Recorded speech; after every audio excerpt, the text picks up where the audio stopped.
Today I am going to share with you how to soften kaleji.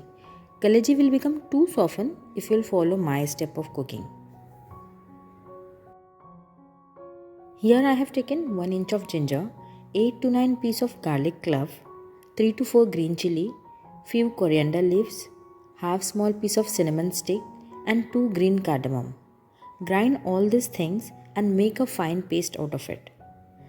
This will become approximately 2 tablespoons. Now in a vessel, add ghee and oil. Let oil heats up. Then add few whole spices like bay leaves, cinnamon stick, clove, black pepper, green cardamom, etc. Then add 3 medium-sized sliced onion into it and saute it well until it turns into a nice golden color. Don't burn the onion. Keep it a nice light golden color.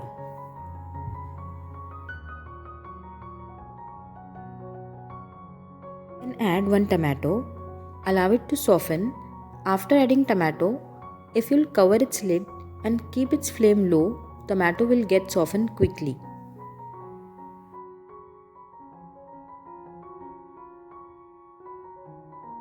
The tomato has got nice and soft. Now I am going to add 2 tablespoons of ginger garlic chili paste. Saute it well for about 1 to 2 minutes. Now add 1/4 teaspoon turmeric, 1 teaspoon black pepper powder, 2 teaspoon garam masala powder and saute it nicely.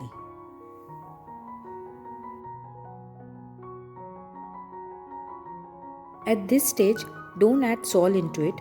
I will tell you further when you need to add salt to it. Mix it well, cover it and cook it on low flame for about 4 to 5 minutes.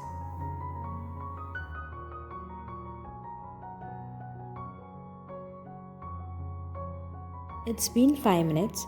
Now add kaleji to it and mix it with masala. Cover it and cook for 5 to 7 minutes.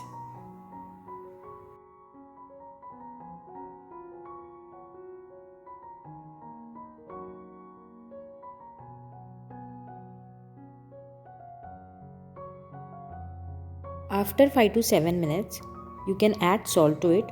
This is very important stage of this recipe that you should know when to put salt into it. If you are adding salt in the beginning with all masala, the kaleji will get harder. Always remember, whenever you will make kaleji, add the salt at the end. And after adding salt, within 1 to 2 minutes, turn off the flame. See, kaleji gets done very quickly. If you will cook it for a long time, it will become harder. Now it's done and ready. You must make it by following my recipe and let me know how it turned out. Now do the plating, and for such quick amazing recipes, keep watching me.